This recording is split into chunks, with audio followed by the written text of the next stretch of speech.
Now, this question does not have a line reference, but we should know what to do in those situations. We're going to follow the chronology rule as best we can.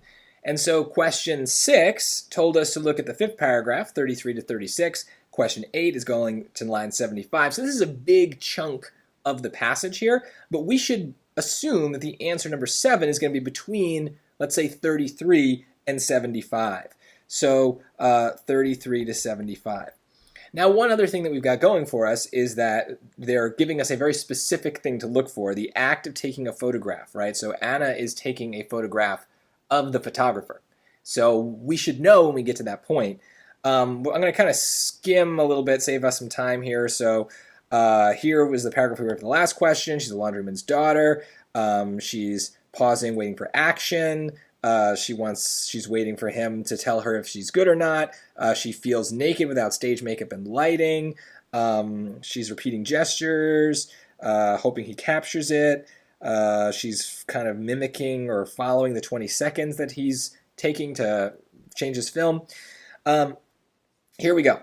Finally, she leans on a rail overlooking the river, waiting for him. And when he raises up the camera, she lifts her own camera to take a picture of him. I don't know that brand, but it's clear she's taking a picture.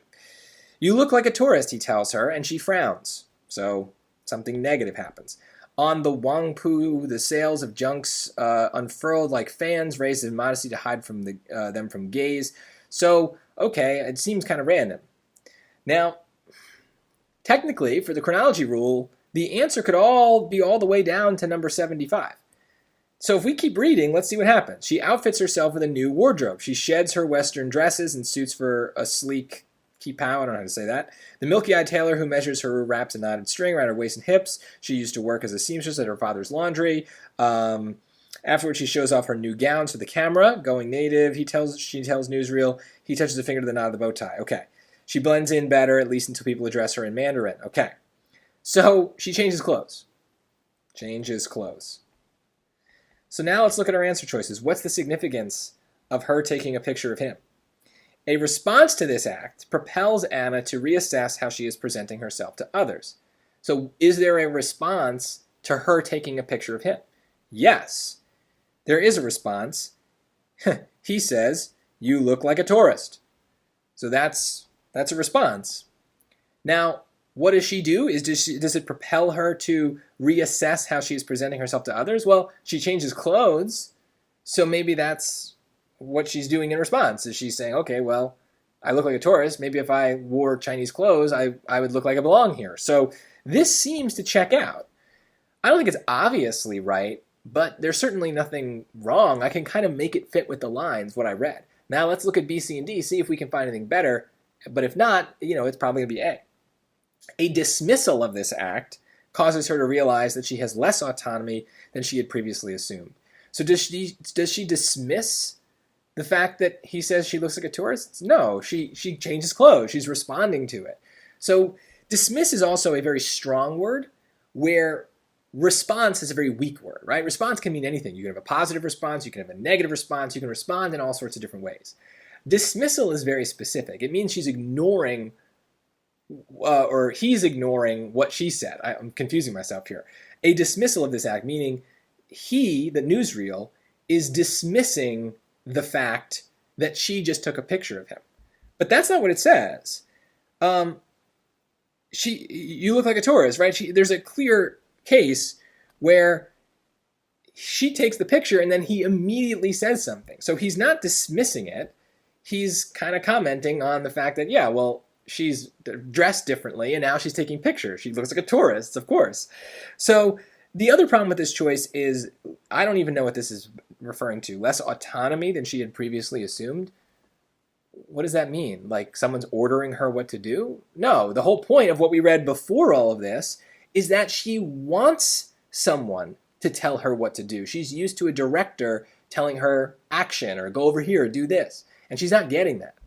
So she doesn't have less autonomy. She doesn't like that she has autonomy in the first place. So this is just kind of random. I'm stretching to even make it fit.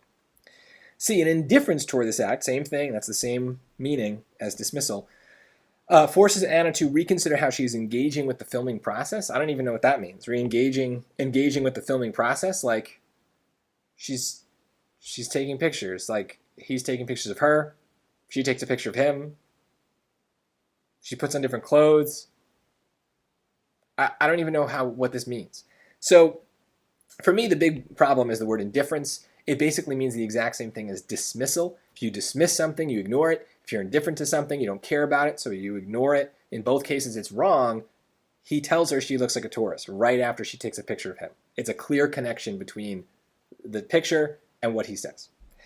D, an acceptance of this act allows Anna to become more confident in her interactions with newsreel. Well, she's changing clothes. That has nothing to do with her interactions with him. I don't know anything about her confidence either. Maybe she's more confident in herself at first once she changes her clothes, but that's not about newsreel. That's about maybe her interactions with other people around her in China. So again, this choice just doesn't match.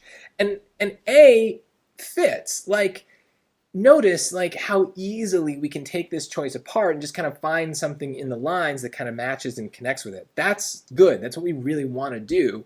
And so it's how we know it's right, is we didn't have to force it. It just matches. And so when you find yourself stuck between some choices, try to pay attention to whether you're doing a lot of work to make one fit, or if one just kind of feels like it matches more naturally. If it's an easier fit, it's probably because it's right. You shouldn't have to be doing the work. The lines should be doing the work. And I think here, the lines do all the work for choice A, and that's why I'd be confident that it's right. I don't have to do much else.